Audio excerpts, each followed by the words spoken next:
spiritual values and spiritual traditions and rites of passage are very important for them, and they spend a lot of time and energy celebrating those events. They are important, and they should continue to celebrate them. But I felt that it was high time that Hispanics put education ahead of all those other considerations, because unless Hispanics go on to graduate from four-year colleges and universities in the same numbers as the rest of the groups in America, all of society will suffer. Hispanics now number at 35 million. Therefore, they have become the largest single ethnic minority in the country, the majority minority. And if out of 35 million, close to 50% are still not graduating from high school, I felt the effects would be rippling through all of society, and ultimately all of the nation suffers. If a student drops out of high school, his or her prospects for finding a good paying job and therefore paying into the system are going to be relatively poor. That student will then suffer the consequences of a limited educational background. All of society is going to suffer because sooner or later, that student who's going to have a hard time finding a job will probably end up dependent on the state and will probably be at the mercy of state coffers and the federal coffers. And it's you and I as tax-paying citizens that are ultimately going to be supporting that person. Therefore, it's up to each one of us to encourage this population to go on and graduate from universities and colleges with degrees that they can get them the high-paying jobs they deserve. I do believe that every one of us has a chance at the American dream. And unless Hispanic Americans go on to graduate and give themselves the education they deserve, and to make the personal choices and take responsibility for those choices, we're not going to be seeing Hispanics joining in the American dream. They will continue to be a perpetual and almost permanent underclass in America. Therefore, I encourage everyone to read the book, Clipping Their Own Wings, The Incompatibility Between Latino Culture and American Education.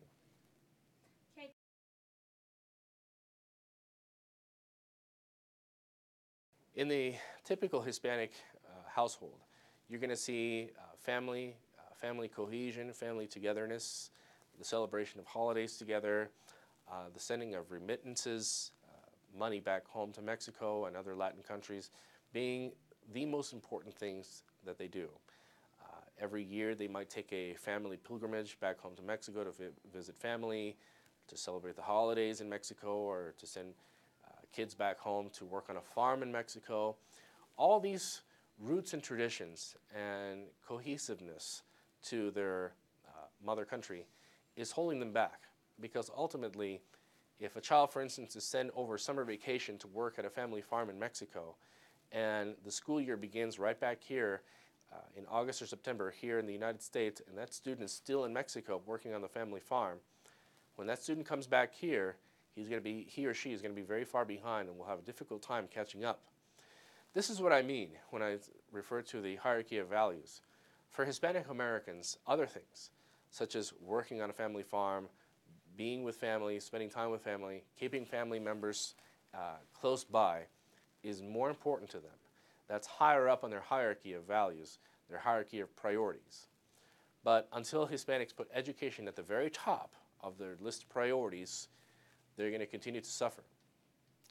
I have spoken to many parents, many Hispanic parents and many Hispanic educators who tell me, and they seem to be speaking from the heart when they tell me that Hispanics really do value education. Perhaps they do. I'll give them that. But they're not valuing education enough.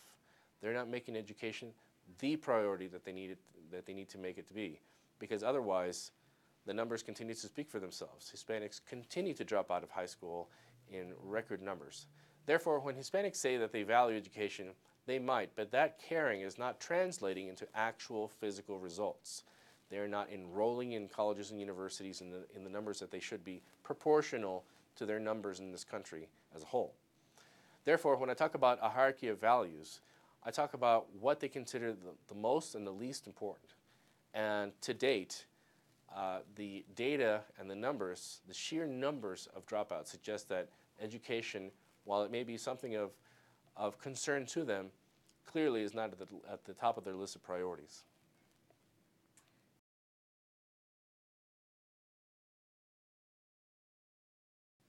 I think that an honest and open discussion and dialogue needs to take place with others like myself who have tackled this problem of culture. I think for too long the Hispanic elites in academia, those particularly in the Chicano studies departments, have been the singular voices speaking for the Hispanic community. And I think it's time that others, such as myself and others that I've gotten to know recently, other writers as well, who share similar feelings and values regarding this role of culture in the Hispanic community, be given a chance to sit down together at the table, as it were, on even footing and even ground with the others, so that the radical and counter-revolutionary movement can begin. I think that the elites in academia right now, the elites in the Chicano studies departments, have become deadweight and anachronistic in higher education. Theirs was a movement which may have had some validity back in the 1960s, 40 years ago. But right now in the 21st century, that kind of mentality is somewhat outdated and no longer really needed. And the preponderance of Chicano studies courses in American universities is pushing aside, I think, the more important classes that students need to be taking, such as American history, civics, classes on the Revolutionary War, the Civil War, World War II. And therefore, what I feel educators should be doing right now is taking an honest look at themselves and begin to wonder and question whether or not the elites in Chicano studies departments should continue to hold that position of power and voice that they have, because it has drowned out the other voices of reason, which I hope that I represent.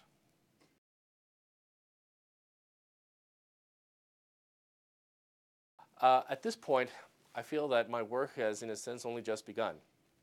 With Clipping Their Own Wings, my first book, I decided to follow up with a second book called The Mexican-American Mind. In The Mexican-American Mind, each chapter is a different essay on a different slice of life in the lives of Mexican Americans. My first book, Clipping Their Own Wings, spoke about Latinos and Hispanics, which are sort of catch-all terms, because as you know, there are many Hispanic and Latino groups in this country. There are Mexican Americans, Costa Ricans, Cubans, and so on. So therefore, with my second book, I decided to take on a very specific sector of the U.S. population, Mexican Americans, those that are born in the United States but are of Mexican descent or of Mexican immigrant parents. Each chapter represents a different area of life for them: relationships, marriage, child rearing, money matters, and so on. Therefore, I hope that the readership takes an interest in the second book, because I felt that it was high time that I focus on one culture in particular, the Mexican American culture, and the kind of things that they are doing and perpetuating amongst themselves, and most importantly, the choices, the individual choices they are making for themselves, conscious, willing choices that keep holding them back. Early next year, I will be celebrating the publication of my third book, From Melting Pot to Witch's Cauldron: How Multiculturalism Failed America. And that book will also be looking at the failed attempts of the multiculturalism movement, the pluriculturalism movement, which attempted to unify Americans hand in hand, blacks, whites, Hispanics, Asian Americans, Arab Americans, and so on, in a movement of brotherhood and sisterhood. But 40 years later, I'm not convinced that that movement yielded the results that it attempted to all that time ago. But I will speak more about that later. But for now, I hope that the readership takes an interest in Clipping Their Own Wings and the Mexican American Mind. Thank you.